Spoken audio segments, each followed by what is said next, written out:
ఈరోజు నేను మా గార్డెన్‌లో పన్నగంట ఆకుకూరని హార్వెస్ట్ చేస్తున్నాను. ఈ పన్నగంట ఆకుకూర ఏందంటే నేను ఒక పెరుగు బకెట్‌లో ఏస్తున్నా. ఆ పెరుగు బకెట్‌లో ఏందంటే ఒక తమ్మ మొక్కను కూడా ఏస్తున్నా.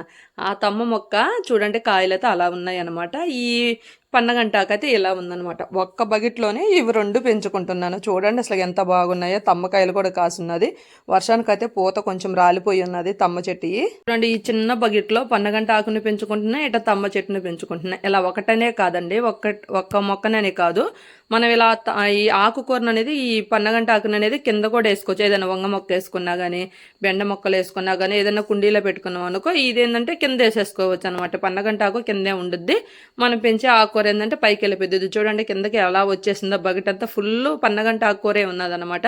చూడండి అసలు ఎంత ఫ్రెష్గా ఎంత బాగున్నదో. వర్షానికైతే ఇంకా బాగా వస్తుంది. మాకైతే ఫుల్ వర్షాలు పడుతున్నాయి. ఆ వర్షానికైతే ఇంకా బాగా వస్తుంది. ఈ బకెట్లో ఒక్కటే సరిపోయిద్దండి మాకు. చూడండి అసలు ఎంత బాగున్నదో. నేను ఇలాగనే ఒక 2-3 బకెట్లలో కూడా వేసుకొని ఉన్నాను. చాలా బాగా వస్తుందన్నమాట. ఈ తంబు చెట్టు కాయలు అయితే ఇలా ఉన్నాయి. తమ్ము చెట్టు అయితే పైకి వెళ్ళిపోయింది.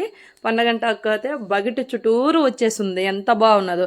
నేనైతే అసలు ఈ బకెట్లో అయితే నేను ఎలాంటి ఎరువులు కూడా నేను తయారు చేసినవి కూడా ఏమీ లేదు. ఫస్ట్ స్టార్టింగ్ వేసాను కదా నేను పశువుల పేడతో కలిపిన మట్టి వేసాను అనమాట. ఇంక అంతే. ఆ తర్వాత ఇంక ఈ బకెట్లో నేను ఎలాంటివి కూడా వేయలేదన్నమాట. లిక్విడ్లు నేను తయారు చేసేవి కూడా వేయలా నేను ఈ బకెట్లో. కానీ చూడండి ఇది నేను ఈ పన్నగంట ఆకుకూర ఈ బకెట్లో కట్ చేయటం ఇది 3వసారి నాకు తెలిసి నేను వేసిన కానీ చాలా బాగా వస్తుంది. అసలు ఎంత బాగా వస్తుందో. నేను కట్ చేసేసుకుంటా ఉంటాను. మళ్ళీ ఇగురులు పెట్టి కాడలు చూడండి. అసలు కాడలు చూడండి. బకెట్ ఎక్కడ ఉంది, కాడలు చూడండి ఎంత పొడవునుగా ఎంత బాగా వచ్చినాయి. చాలా బాగా వస్తుంది అనమాట. ఇలా ఒక బకెట్లో ఒక్కటే పెంచాలి అని ఏం లేదండి. ఏదైనా కుండీలలో 1-2 కూడా మనం వేసుకొని పెంచుకోవచ్చు అనమాట.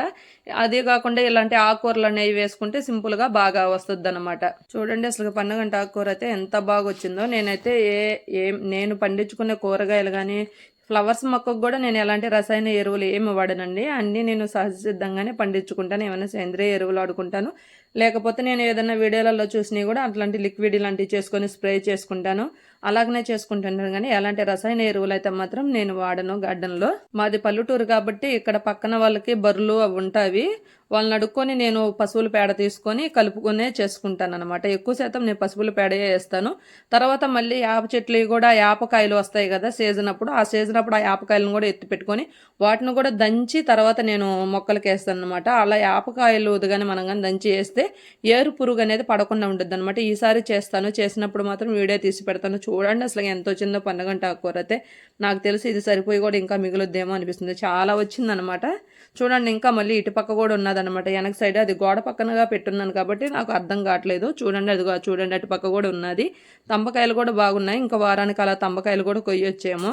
బాగా వచ్చున్నాయి తంబకాయలు కూడా. ఇవి మిద్దె పైన పెట్టాను నేను. తమ్మ చెట్టు ఒకటి, బేర చెట్టు ఒకటి, ఇటు బచ్చలాగా చెట్టు అయితే ఈ 3 ఇలా పెట్టున్నాను అనమాట. ఈ 3 నేను మిద్దె పైన ఎక్కువ ఏం పెట్టలేదు మొక్కలు.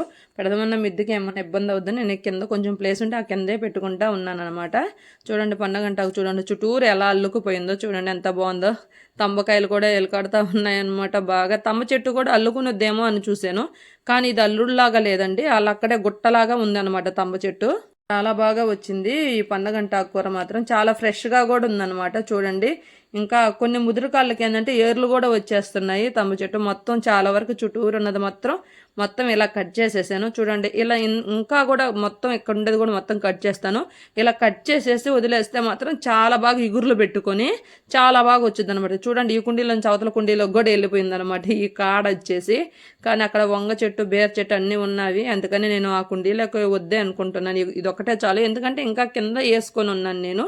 ఆ కుండీలలోది ఇది మొత్తం సరిపోయిద్ది. అందుకోసం అని చెప్పి ఈ కుండీలో ఒక్కటే ఉంచుతాను. పక్కన దానికైతే పోనీ వద్దని అనుకున్నా కూడా కాడ వెళ్ళిపోయింది. కానీ దాన్ని తీసేద్దాం అనుకుంటున్నాను. చూడండి అసలు ఎంత పొడవుగా ఎంత బాగా వచ్చిందో. చాలా బాగా వచ్చిందనమాట. ఎంతెంత పొడవుగా ఉందో చాలా బాగా వచ్చిందనమాట పన్నగంట ఆకుకూర. నాకైతే మాత్రం ఇది చూడండి ఇంకా బకెట్ అంతా ఇలా కట్ చేసేసి ఇలా ఖాళీ చేసేసాను అనమాట. ఇదైతే మళ్ళీ ఇప్పుడు వర్షం కూడా పడుతూ ఉందన్నమాట మాకు. ఇప్పుడు వర్షం తగ్గాక నేను ఇలా వచ్చాను గార్డెన్లోకి. ఈ వర్షం పడుతుందని వల్ల అసలు వీడియోలు కూడా సరిగ్గా తీయలేకపోతున్నాను నేను. అందుకే వీడియో తీసేదానికి కూడా ఏదైనా కొత్త మొక్కలు వేద్దామన్నా కూడా ఈ వానకు పోతుందేమో అని అనిపించి అసలు మొక్కలు కూడా ఏం వేయట్లేదు. ఆకుకూర పాలకూర వేస్తే అది అలాగనే పోయింది. వర్షానికి అసలు బాగా రాలేదు, మొత్తం చనిపోయింది.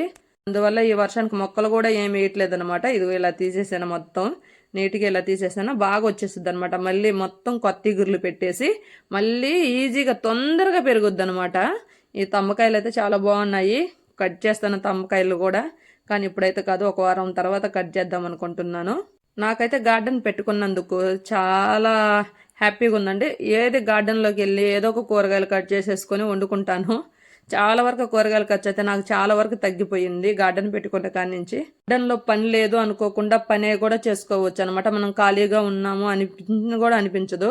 గార్డెన్ కానీ పెట్టుకుంటే ఎప్పుడు వర్క్ అనేది ఉంటుంది, మనకు కూరగాయలు వస్తాయి. మొక్కలను చూస్తే అసలు ఆ గ్రీనరీ చూస్తే చాలా హ్యాపీ అనిపించద్దు నాకైతే మాత్రం.